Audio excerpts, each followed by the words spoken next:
Good afternoon, everybody. Thank you for joining GDI Consultants OASIS Plus Unrestricted webinar. My name is Muge Carsley, and I have with me Ab Vant, and we are going to run through the latest changes and the substantiation that we need through this webinar. Quick administrative notes. We are recording this webinar, and the link to the recording will be sent to you within 24 hours.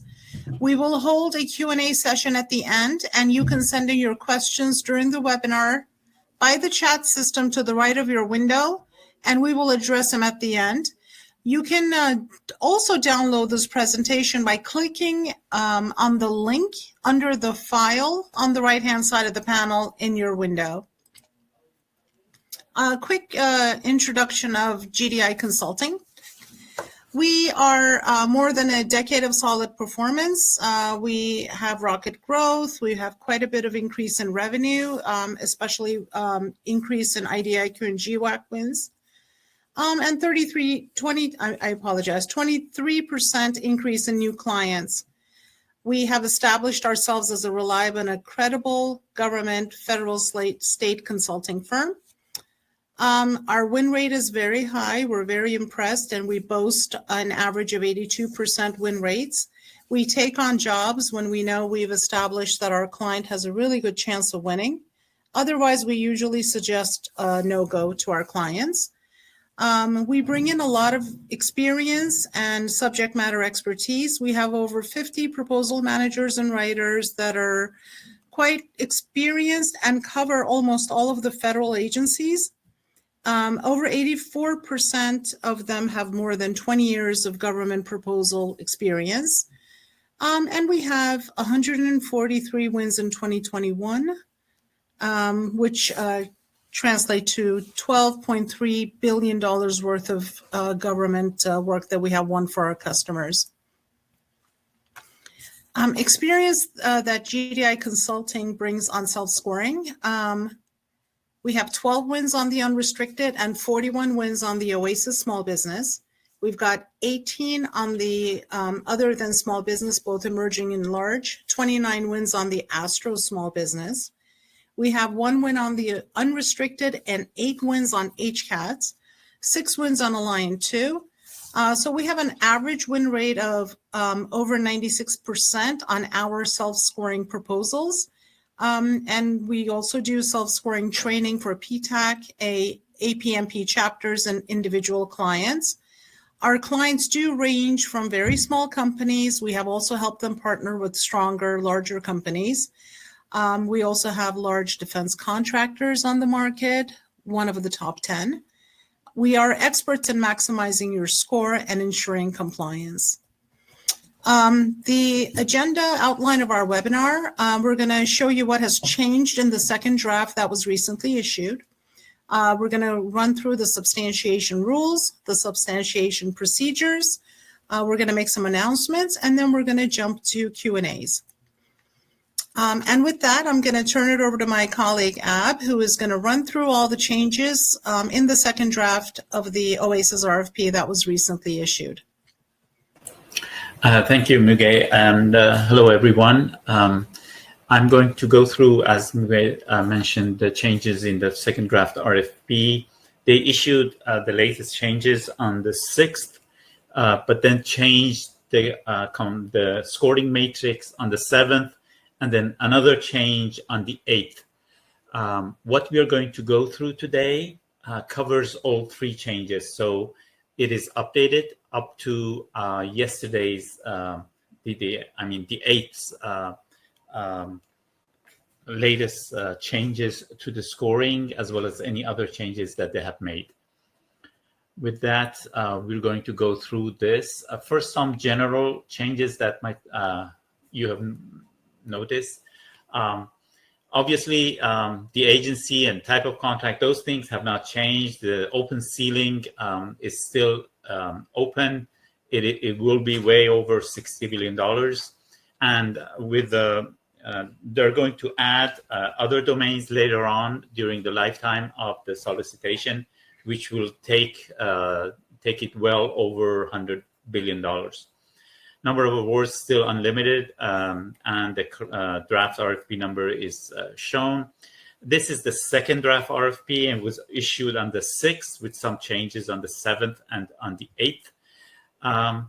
In the Q&A and on the SAM listing, they still state that the final RFP is going to be issued on second quarter of fiscal year 23, which is probably not correct. It'll probably be later because the questions due are at the end of March, and that's the end of second quarter. So it will probably be sometime in April or May when they will issue the full RFP. The solicitations or tracks, as some people call them, have not changed. It's the same. There are 6 of them: Unrestricted, Total Small Business, 8A, Hub Zone, STB, OSP, and WOSP. They have mentioned that each of these are considered one solicitation, and under each solicitation, you might be awarded multiple domains. But as far as the contracts are concerned, these are the main 6 different types of contracts that they're going to issue. Okay, now, as far as the scoring is concerned, some of the main points have not changed. I just wanted to make sure that you're aware of that. The maximum 50 points, there's no change there. The minimum threshold for unrestricted, which is 42 for all domains except the enterprise solutions, which is 45. There's no change there. Some of the points have changed. Therefore, the key players, which are the 5 qualifying projects, or QPs as they call them, are still there, but the maximum 34 is now 34 to 44 points, or 68 to 88% of the score. It has changed a little bit, so it's a slight change, but not something very important. Okay, the changes I have grouped into 6 different areas, and I'm going to go through each of them. General and administrative, changes regarding the QPs and the FEPs, qualifying projects and federal experience projects, changes for systems and certifications, some points on partnering and small business participation, substantiation. There are some points with regards to how we are supposed to substantiate some of the points. And finally, or perhaps something that is more important, the scoring system, what has changed, what has remained the same. So I'm going to go through all of these. Due to shortage of time, I want to be able to finish earlier and allow for some Q&A. So I might not go into details for some of the changes, but I will explain the others. Under general and administrative, there's been some clarification on contracts primary NAICS code. That's once you're given the contract, and you might have multiple domains, and each of them might have different NAICS codes. So they have to, give the contract a NAICS code. They've mentioned that they're going to look at the smallest size standard under those NAICS codes, and that's going to be the NAICS code for your contract. This is for unrestricted. For SP, it's the other way around. They're going to take the largest size standard and give that NAICS code to the contract. There's been some clarifications towards mergers, acquisitions, and novations. So if your company is going through any of these, or is going to use contracts that will result from mergers, acquisitions, or novations, please pay attention to the changes in the language of the text. The volume structure has been completely removed. There's no volume structure anymore, but they have updated the proposal table where they mention which documents, which sections are to be provided by what documents, what the format will be, and all that. And it's a completely renewed thing. So please go through that to make sure that you understand it fully, because eventually, once the proposal is prepared that will be part of your compliance matrix, or as we call it, substantiation table. I'll get to that later on. There is new wording on the JV submission requirements, nothing major. But if you have a JV, go through that. Different types of JVs, in fact, both populated and unpopulated and that sort of thing. On the prime sub submission requirements, they have remained quiet on that in terms of what the submission requirements are. And it seems that they're going to cover that in the full RFP. The project verification form, JP3, has changed and they have updated it.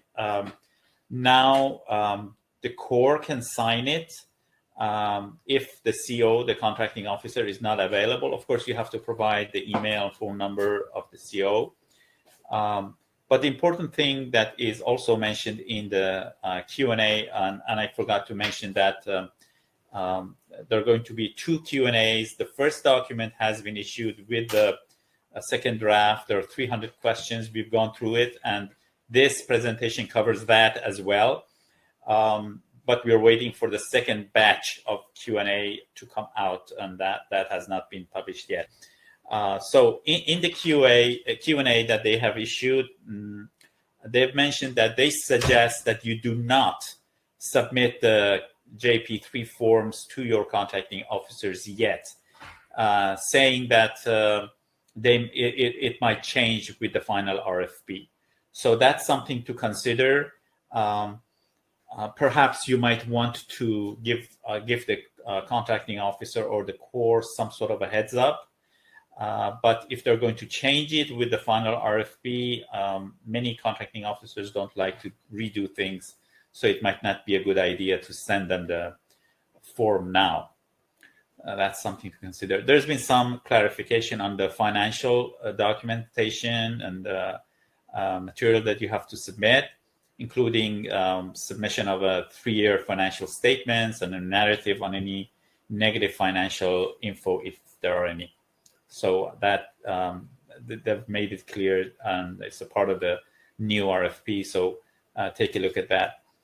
In the Q&A, there's a section that they cover, and they say or imply that the awards for OASIS Plus will be in mid-late 2024. This is mentioned in the Q&A. It might not be correct. I just wanted to bring it up to your attention that because there was some discussion that maybe towards September 2023 they're going to award, but it seems that it's more likely it's 2024, and they've mentioned something about mid-late 2024. They've also made some clarifications on on-ramping. For example, people have asked whether there's going to be continuous on-ramping, and they've said no.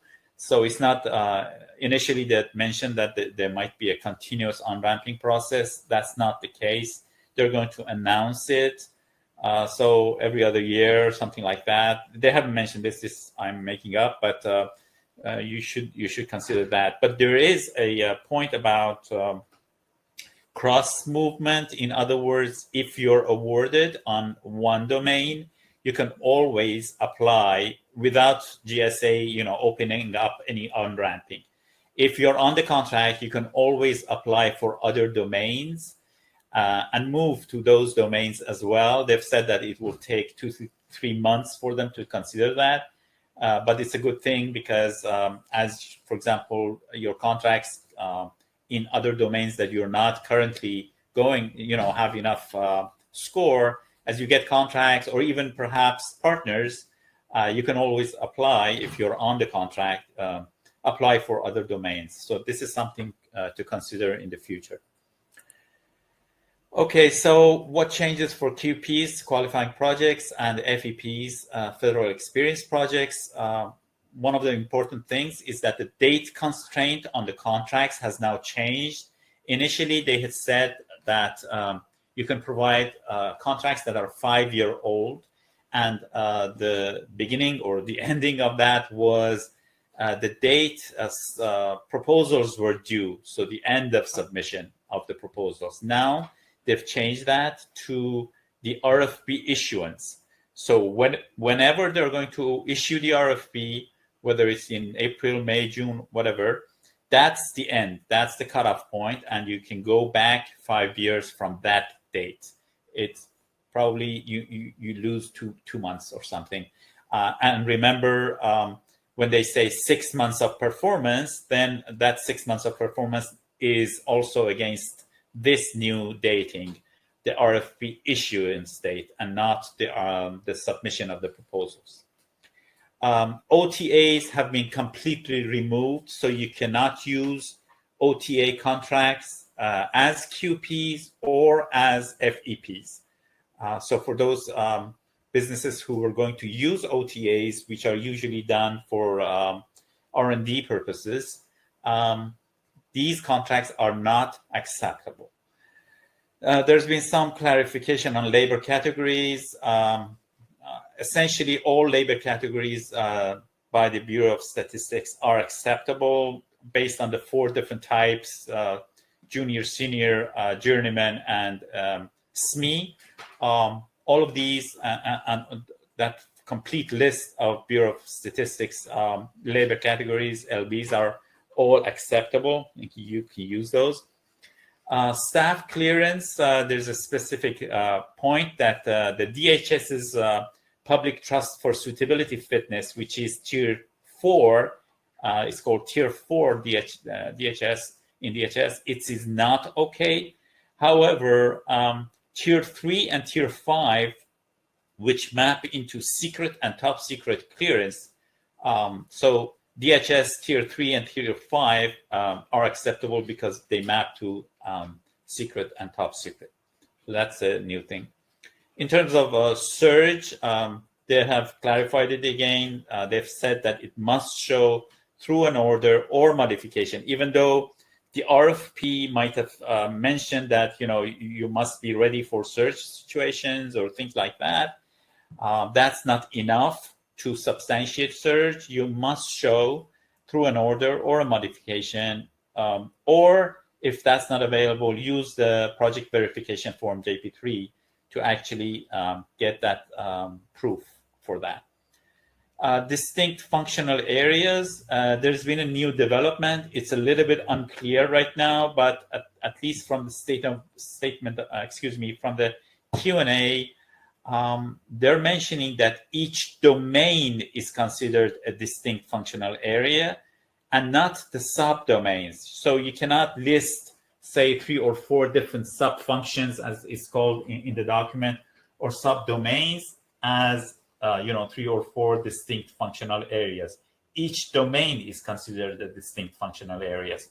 So if you want to claim that point, you have to show that, for example, the project covered some sort of a work. It doesn't have, there's no cost constraint on it, but you have to show that it covers something like R&D, M&A, Intel, and that sort of thing. So you have to go for domains and not subdomains.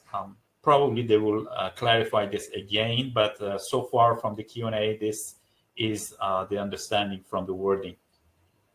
For task orders under MA IDIQs, they've clarified it that it does also cover MA multiple award BPAs, but mass orders are not allowed. So mass is not considered an IDIQ, a multiple award IDIQ that you can actually use the orders as task orders under it. So even though under QPs, you can use the task orders or the orders that you received under your mass contract, but here for the FEPs, you cannot use it as a multiple award IDIQ that you received task orders under. So take notice of that. There's been new clarification on multiple locations factor, which you can get points for.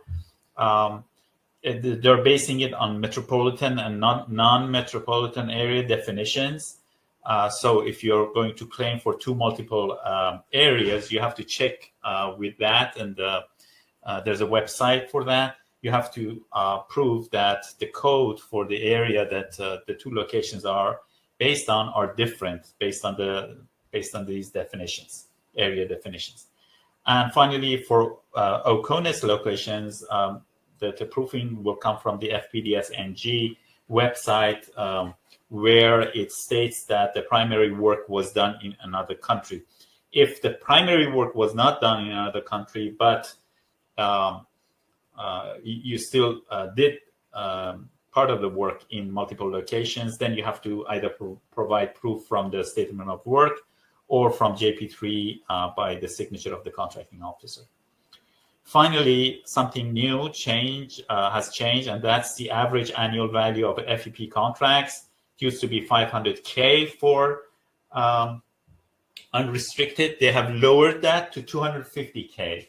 So now the average annual value of FEP contracts, federal experience contracts, they can be as low as 250K annually, and not the original 500K. So it's similar to the SP requirement now.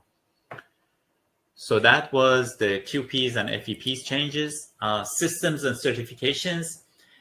There was, for the accounting system, there was a limitation that the documents that you can provide as proof cannot be older than 3 years. They have removed that limitation. So it doesn't matter when you got the letter from the government, it was 10 years ago, whatever, that's acceptable. It obviously still needs to be coming from the government, DCMA, DCAA in those areas. Sustainability. As you know, that's the major change that they've made on this second draft. For SP, they have removed sustainability completely. But for unrestricted, what they've done is that they've made two changes. The requirement for a certified or registered environmental professional being one of your employees, that has been removed. So you don't have to prove that you have an employee with that registration or certification. And scope 3 greenhouse gas emission, that has been removed also. You still get points for scope 1 and 2 greenhouse gas emission, but scope 3 has been removed. And instead of that, ISO 14001 has been added. So that's something. FedRAMP authorization clarification added. There's some wording towards that. So that's towards systems and certifications. With regards to subcontracting plan and partnering, a complete new wording and clarifications on the subcontracting plan. Read it carefully. They have changed it completely, including the fact that up to 50% must be subcontracted to SV entities. I think it was 20% in the previous draft RFP. Now it's 50% of the contract must be subcontracted to SP entities. And the wording for the entire subcontracting plan has changed, and they're going to review it. So for unrestricted submission, that is an important issue to go for. In terms of partnering and the relationship between prime and sub, they have made one distinct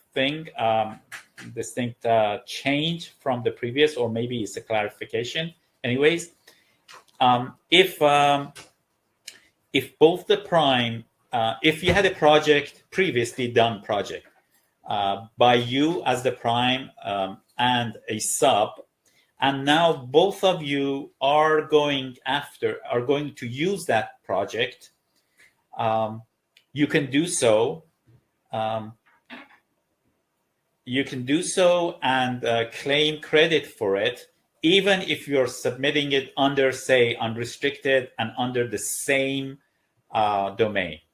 This is different from other things like, for example, your prime, you're participating, your subcontractor might be providing you a contract for a domain.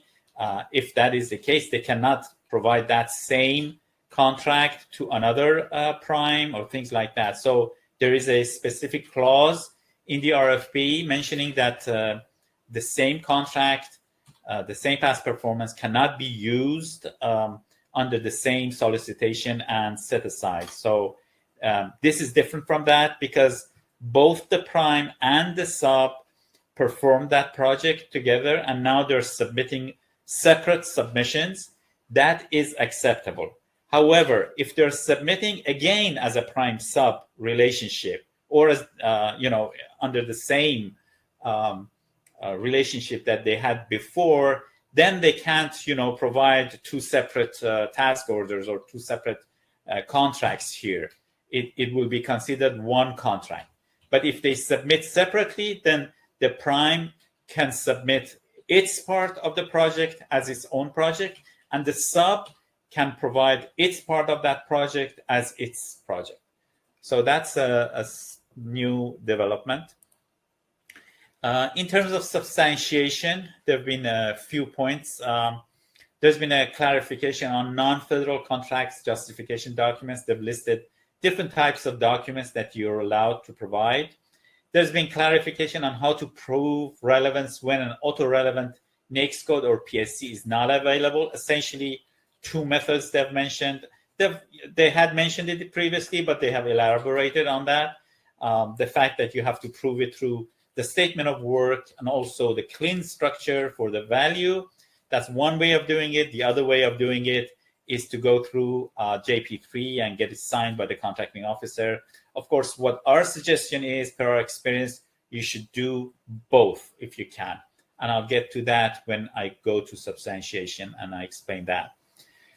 For proof of task orders under multiple award IDIQs, they've said that under FPDS, we have to look up under the field extent competed.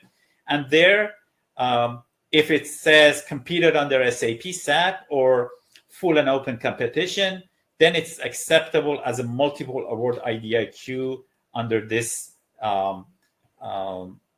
project, federal experience project. So we have to prove the fact that there were multiple participation in this IDIQ through that extent competed field on FPDS. Finally, there were some clarifications on what to submit as proof of systems and certifications for example, acceptable estimating system, approved purchasing system, EVMS, all of that. And they've made elaborations and cleared out on what to provide, information about, for example, the entity, telephone number, email.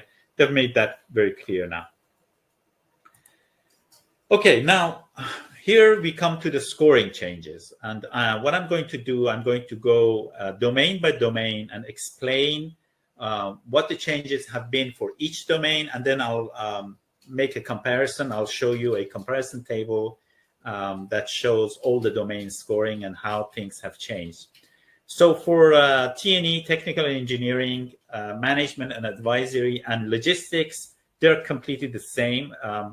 What has happened is that under sustainability, the government has removed scope 3 gas emission and science-based reduction. They've removed that, so they're they have 1 point to spare, and then they've used that 1 point and added it under sustainability, but for NSF ANSI 391.1 or ISO 140012. So instead of scope 3, if you have the ANSI or the ISO, you get the extra point. So the only change under these 3 domains is under sustainability. The overall picture of the scoring for this domain has not changed anything. Just under sustainability, they've changed a few things. For R&D, the same change as far as sustainability has been done. So they've removed the score for the scope 3 gas emission and science-based reduction and included the ANSI and the ISO capabilities. So you get a point there if you have those. But they have made a change under the QP scale. They've removed 1 point from the total score. It used to be 6 points, the total score that you could get for the QP scale, the scale factor under QP. Now it's 5. And they've added that instead to the Federal Experience Project Advanced R&D. So it used to be 2 points, it's now 3 points. So 1 point has been deducted from QP from the scale factor, and it's been added to the Federal Experience Project. Under facilities, the same change under sustainability has been done. So removed 1 point under scope 3 gas emission science-based reduction and added the same under the same sustainability if you have ANSI or ISO certifications. The other change that they've made is that they have removed 1 point from the Federal Experience task orders under multiple award IDIQs. Used to be 4, now it's 3. So you can provide 3 task orders and you get 3 points, not 4 points anymore. But they've added that point to the QP the other way from the previous one. So QP management and staffing used to be 2 points. It now has 3 points. Under environmental, same thing again. Sustainability, removed 1 point for scope 3 gas emission and science-based reduction, added it for ANSI and ISO certifications. They have removed in its entirety other certifications. That was 1 point. They have removed that completely. Different types of certifications and CMMI, they've removed that completely. And now they've added it to QP, specialized functional experience. It used to be 5 points. Now it's 6 points. So you can get up to a score of 6 for your 5 QPs under specialized functional experience. Okay, and finally, Intel. Same thing on sustainability, removed 1 point from scope 3 and science-based reduction and added it for ANSI and ISO certifications.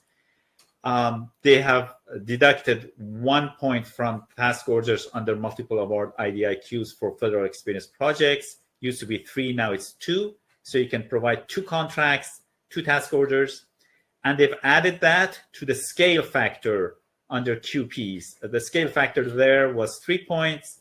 It's now 4 points.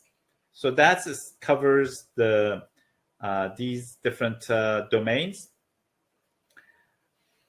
Okay, let's go to next one. So this now shows you how the changes compare to each other.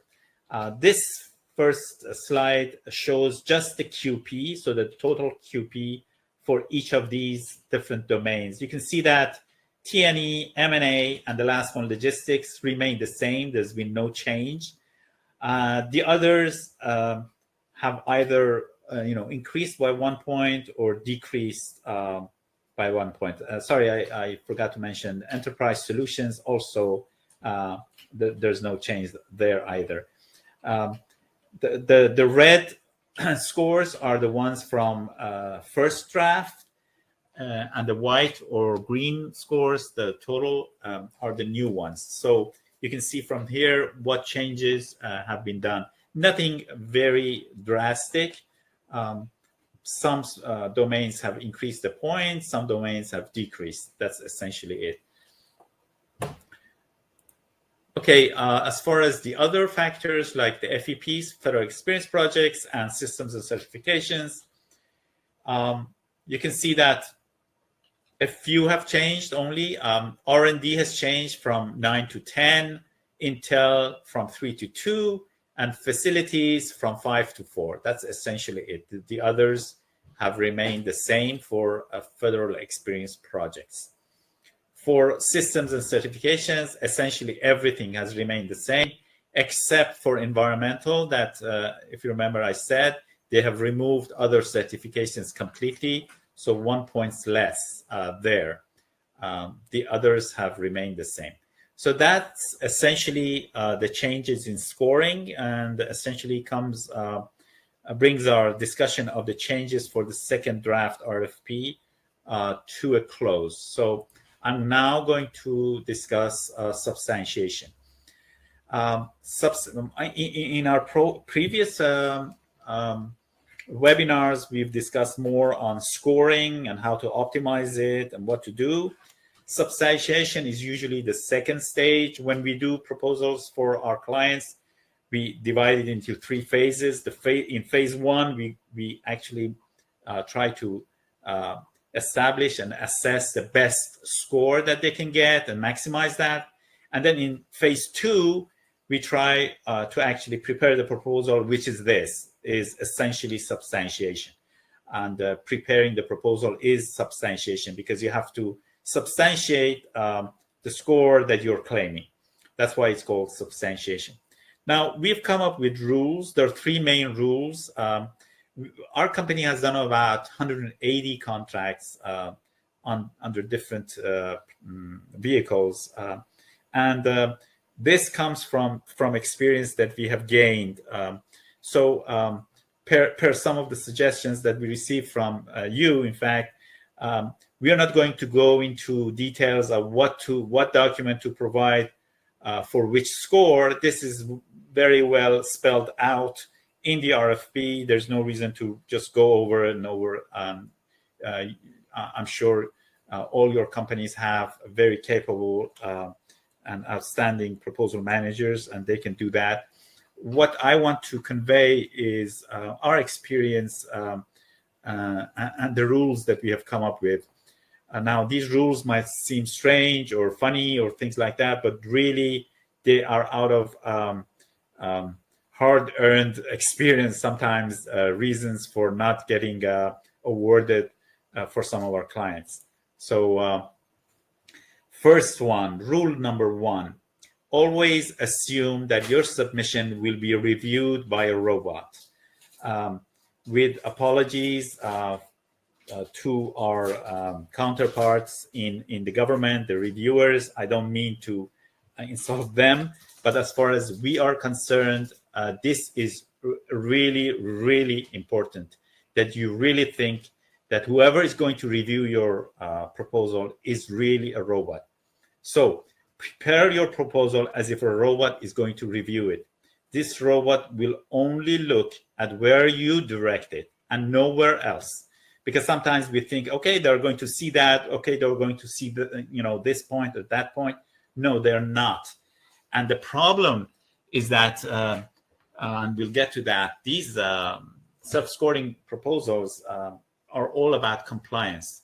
And if you're not compliant with what they expect from you, you're going to lose points or you're going to lose the contract overall. So that's the first rule. Really abide to it. Don't assume that the other side is a human, will look at this or look at that. You must hold its hand every step of the way. This means you must annotate each and every single piece of information that might be needed. And I'm going to get to that a little bit later on. So don't think that you don't need to annotate even the trivial information pieces. Your submission must shout, hey, look here, and make sure it does.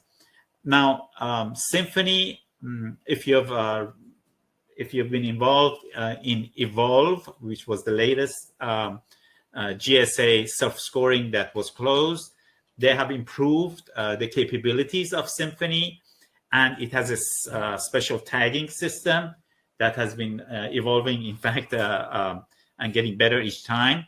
And that helps the reviewers to actually find the information that you have submitted. But still, this rule 1 stays there. So, and I'm going to get back to that again, but that's rule 1. You are facing a robot. Rule 2, always provide multiple justifications. Never be content with one proof point. This has been the cause of multiple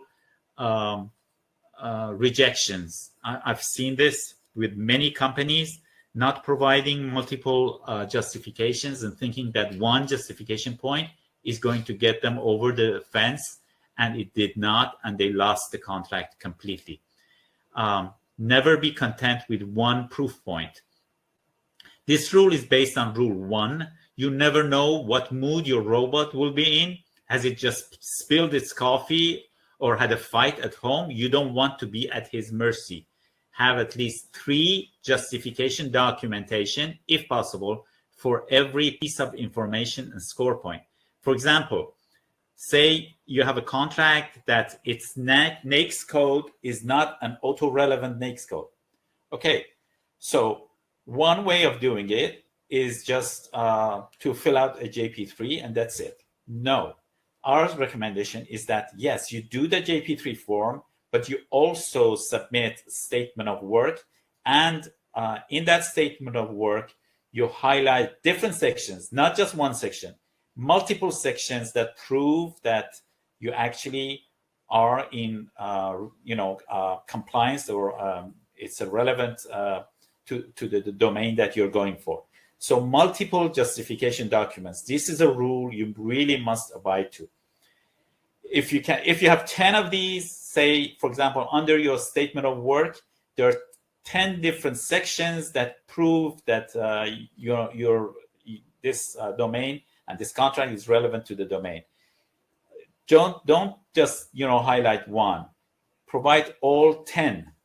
They're not going to kill you for repetitive justifications, but you might, for any reason, the reviewer might say, no, this doesn't justify it. But if you have 10 of them, then the chances that he or she or it can say no is much less. So multiple justification documents. That's rule 2. Rule 3, you are the main suspect. Sorry about that, but that's per experience. Per our experience, the majority of mistakes and non-compliance issues are due to working alone and not in the form of a team. So you, as the proposal manager or the head of the proposal team, you really should not do it alone. Get the RFP and the sections L and M and the scoring matrix read at least by 3 different people.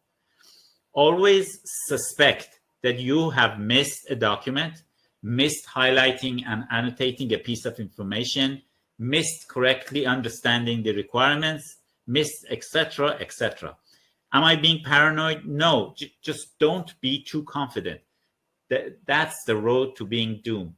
And the reason is this: these self-scoring proposals are all about compliance in form and in content.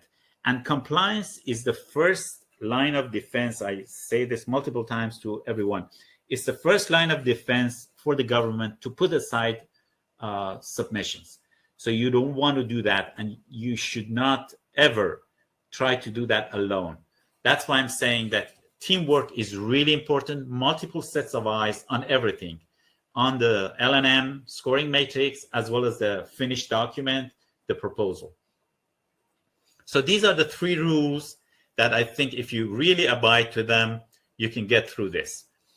Now, having said that, here I want to say the procedure that you should go through for substantiation. Again, I'm not going to go, document by document. I just want to give you an idea of the procedure that you should take and go through if you're doing it in-house, obviously.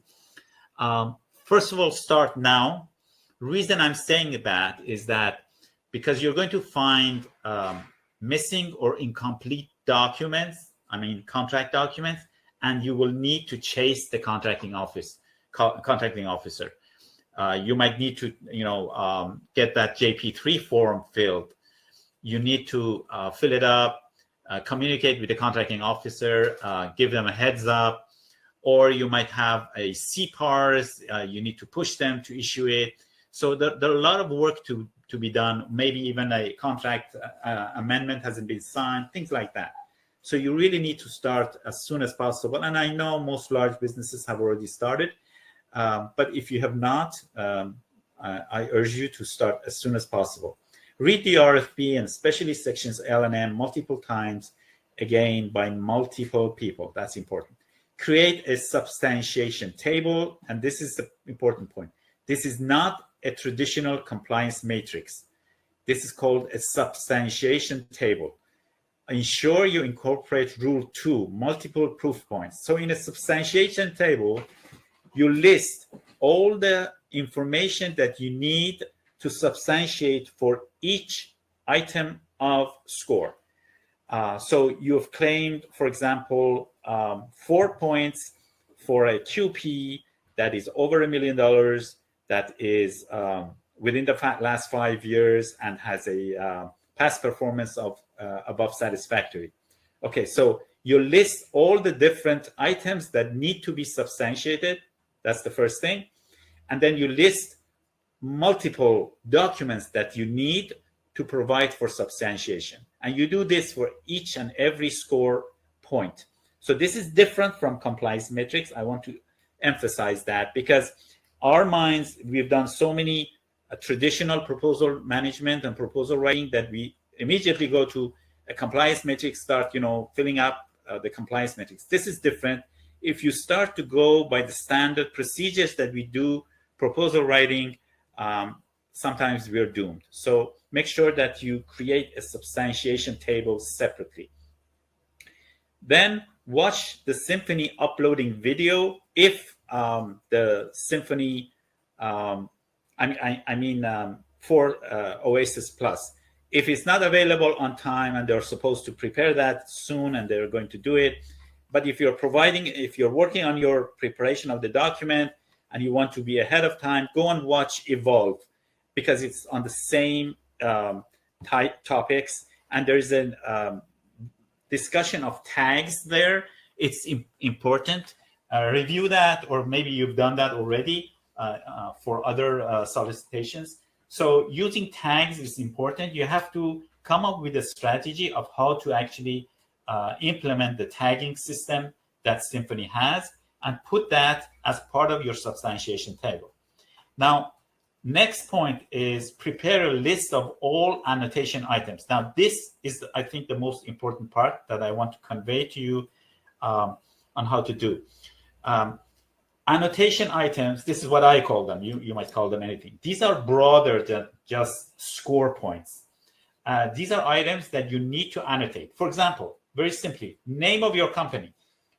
It has nothing to do with, say, getting those 4 points for relevance. But obviously, your contract must be in your company name, not in somebody else's company name.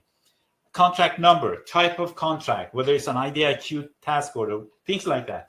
These must be listed, and then make sure that they are actually annotated. These annotation items might include specific score points, like the value of a contract, which is, it's a direct correlation. So you highlight the value of the contract, obviously. Or they might be supporting information, such as signature of the award document. So all of these need to be listed, and make sure that they are fully annotated. So I've said that it's imperative that you create a list, ensure that all of them are annotated. Remember rule 1, you face a robot, so you need to show each and every item to this robot. So yes, you have to highlight the name of your company. That must be done. Now, fully annotate each and every information in an item, including the score points for all contracts. And finally, develop a comprehensive compliance checklist and do at least 2 rounds of reviews. Rule number 3, not yourself. Never do the compliance by yourself. Always make sure that somebody else. In our company, we do it in 3 layers. So when we do it for our clients, the proposal manager prepares the checklist, and then 2 other layers. The quality control manager will review it, and then will submit it higher, and a SME will review that. So at least 3 layers will review the compliance of the proposal and the score and everything like that. So make sure you do it. We are preparing our own, but what I'm showing you right here is from our submission of the previous OASIS Pool 1. This one will be different in form, but I want to give you the idea of what I meant when I said that you have to list all these items. For example, if you look at this section, I'm going to highlight it.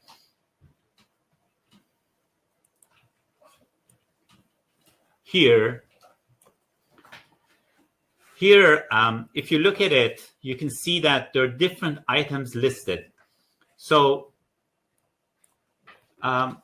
it says company name on a Word document. Okay, it means that the person who's checked this is a checklist for review, is checked that it has been highlighted and it's correct.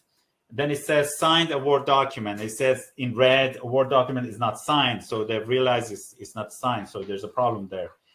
Prime, yes, it's a prime contract. Contract value, okay. POP, okay. Core disciplines, okay. These were for OASIS Pool 1. So you can see that the different items that need to be checked, need to be highlighted, and need to be annotated are listed. And you go through this checklist multiple times by different people to make sure that everything is in place. And we used to have this coloring system. Green was that that time at that iteration, it was okay. For example, under review number 1, if you can see from title, it's yellow. It means that there's something wrong.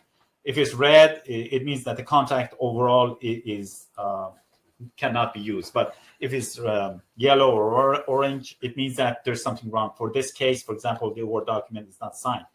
And you can see that it says the title for these types of reviews says ready review 1, review 2, signed means signed, ready to be submitted, and then final. Final means that after it was submitted to Symphony, we checked again to make sure that the contract was in place. So you need to come up with some sort of a checklist like this for your substantiation.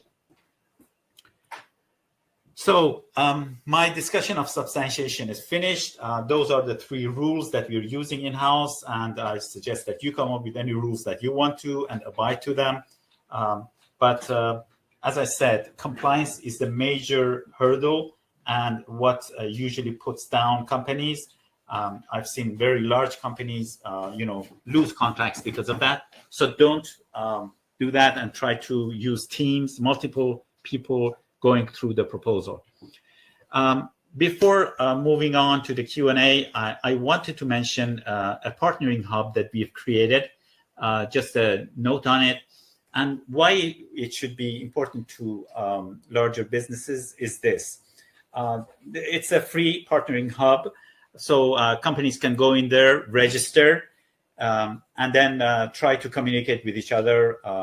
You can message companies and they will receive an email, and then you can go on a call or whatever.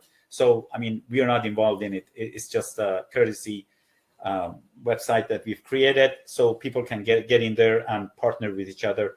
It has areas for partnering for OASIS Plus, T4NG2, and Alliant 3. Why would it be important for larger companies? Well, obviously, if you're a large company but for any reason your score is low and you're short of a contract or so, well, you can find partners here. So that's the first thing. The other thing that I suggest and recommend to large companies is this. Many large companies are specialized for, say, 2 or 3 specific domains, say R&D and T&E.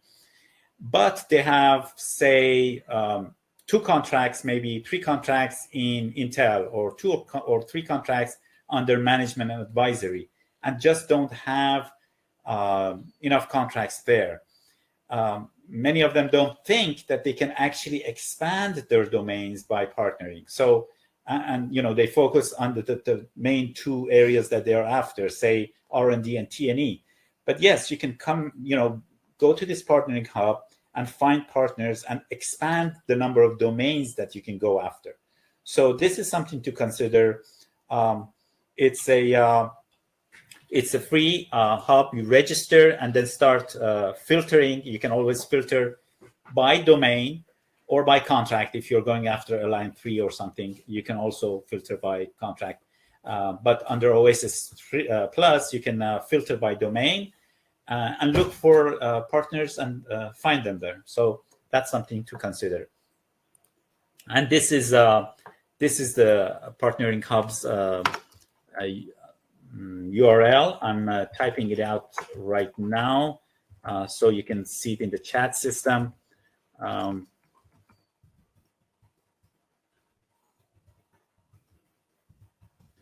And you can go there whenever you want.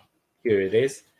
So this is the URL for the Partnering Hub.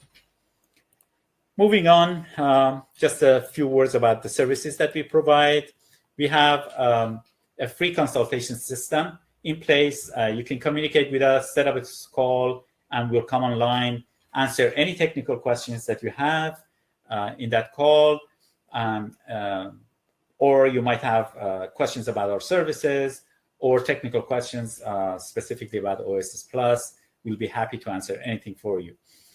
We do have a pre-qualification assessment. We do that mostly for small businesses. But if you're unsure about some of the domains, whether your scoring system is in place or not, we do have a pre-qualification assessment.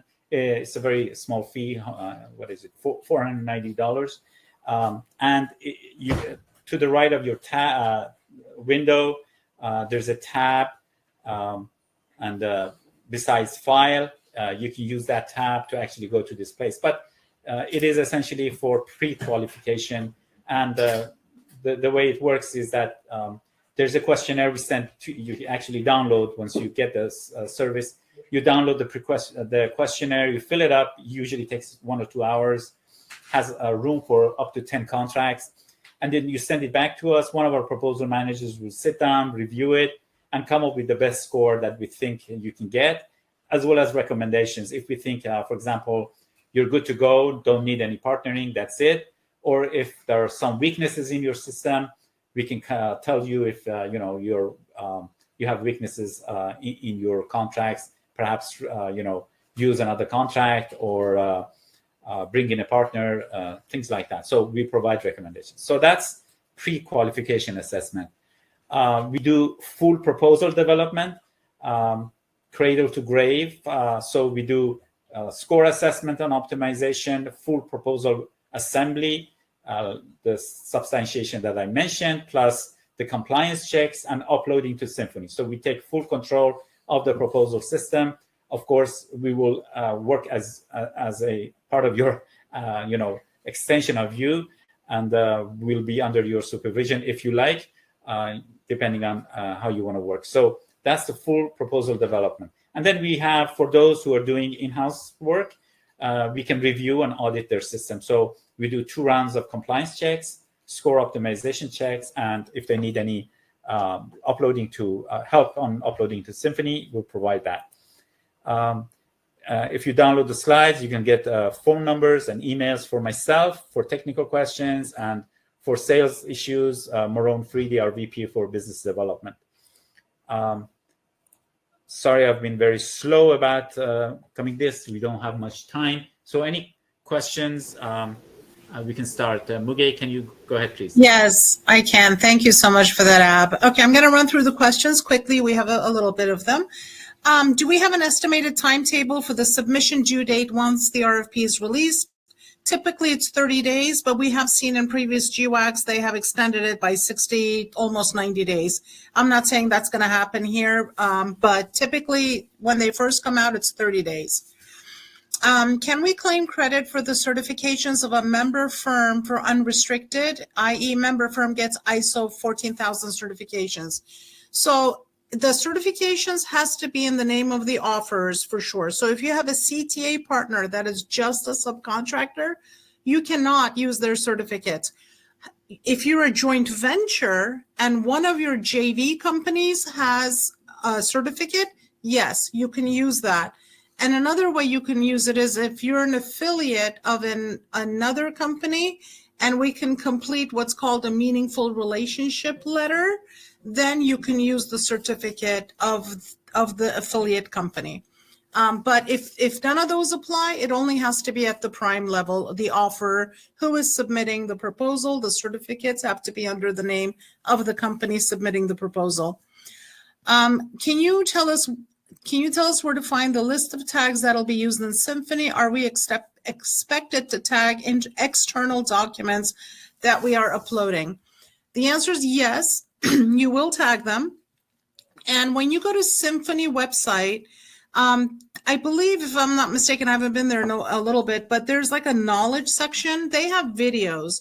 They have videos on how to upload your proposal, how to tag it, the tagging list, and a whole bunch of other videos So those are very helpful to watch. For example, they show you exactly on a PDF document, how to comment, how to view and comment, and then tags such as like period of performance, maybe POP, total contract value, will be like, TCV, etc. So you do want to find those and look at the video on how to do it so you do it correctly, because the government does use the comment feature of the PDF document to scroll down to find all the elements that they want to see for substantiation to make sure you've captured them.